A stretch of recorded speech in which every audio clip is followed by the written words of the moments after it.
El uso de pronombres como ella, el sufijo e en lugar del masculino o la femenina a, la arroba al final de un sustantivo o adjetivo, o la X para incluir al género no binario, son ejemplos de lenguaje inclusivo. Si alguien, Mario, es no binario o transexual y prefiere identificarse como ella y no él o ella. Es completamente ridículo, ¿sabes? Bueno, es completamente ridículo. Pero no para ellos, digamos, porque es su identidad, ¿no? Pero tú no puedes indicarte de esa manera tan excepcional utilizando un lenguaje distinto para... Es completamente ridículo, ¿sabes? Pero no solo el Premio Nobel peruano opina así. Para mí, discúlpame, pero es algo que no debe existir, para mí. Respeto las ideas de los demás, muy respetable, pero realmente, un tercer lenguaje, no. Para mí es así, los y hasta allí. Entonces, ¿es necesario un lenguaje inclusivo o no? Yo siento que ya llegó el momento de que, aunque cueste más trabajo, nombrar al sexo femenino y a la persona que no se siente ni como hombre ni como mujer. En su cuenta de X, antes Twitter, la Real Academia Española explica que la X y la E, como marcas de género inclusivo, son ajenas a la morfología del español. Algunas opiniones sostienen que, al hablar, se debe distinguir, por ejemplo, entre los leoneses y las leonesas o entre los trabajadores y las trabajadoras. No está escrito en piedra qué es el español, ni cómo se habla, ni cómo se escribe. Y por eso, siendo digamos, una herramienta sujeta a convencionalismos, es posible adaptar el español a la inclusión de las diferentes poblaciones.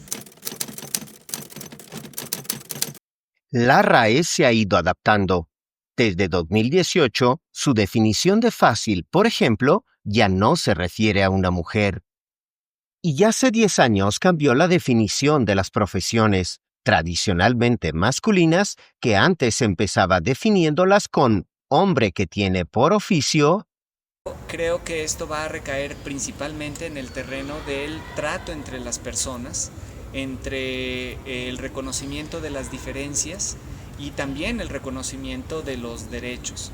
Es decir, creo que en ese sentido el lenguaje inclusivo viene a poner el dedo en la llaga sobre el asunto de la relación entre las personas. Pero, en tiempos de lo igualitario, ¿cómo tenemos que hablar para no ser discriminatorios? Expresiones como el sexo débil o el hombre de la casa, pareces mujer o compórtate como un hombre, y palabras que en su forma femenina son denostativas como zorra, bruja, perra, mujer pública, definiciones aceptadas incluso en el diccionario de la Real Academia Española, fomentan la idea de que el español es un idioma sexista. Pero, ¿es en efecto nuestro idioma una lengua sexista? Puede decirse que en algún momento el español ha tenido esa, digamos, esa carga sexista en sus orígenes. A diferencia del inglés, en el español, artículos, sustantivos y adjetivos tienen género y son masculinos y femeninos, aunque también admite el género neutro. Entre las lenguas romances, el italiano, por ejemplo, carece del género neutro, e incluso los sustantivos cambian de género al mudar de número. Si en singular son masculinos, en plural son femeninos. Entonces, atribuirle género a las cosas es una característica de las lenguas romances. ¿Esto las hace sexistas? Creo que la discusión o el conflicto sobre el lenguaje inclusivo no está necesariamente sobre que los objetos tengan que nombrarse todos absolutamente por su género, porque hay algunos que no lo tienen. Otro ejemplo del presunto machismo de la lengua española es el uso del masculino abarcando a hombres y mujeres. Activistas opinan que esto es herencia de sociedades patriarcales que excluían del lenguaje a la mujer del mismo modo que la excluían de la vida pública en la sociedad. Bueno, desde mi perspectiva, ningún idioma, ninguna lengua es inherentemente sexista. O sea, hay que recordar que cualquier idioma, cualquier lengua es una creación humana. Es decir, uno no puede decir que porque en su país se habla determinada lengua, el país, la lengua per se impone sobre la población un sesgo sexista. Lo que hay es sociedades sexistas. La explicación de la RAE es que el masculino es el género no marcado en la oposición masculino-femenino, una situación propia de las lenguas románicas y por lo tanto no es necesario marcar la oposición de los géneros. Además, el español incluye los epicenos, que son los sustantivos que no distinguen sexos, aunque sean palabras masculinas o femeninas.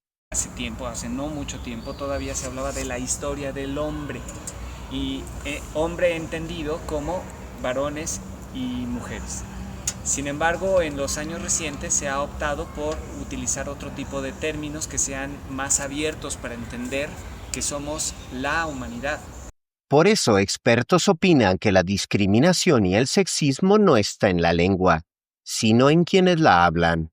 Creo que la importancia es, de esta discusión es qué decimos con lo que decimos y qué queremos expresar con lo que estamos utilizando, con las palabras que estamos utilizando. Para 28 grados, Valentín López.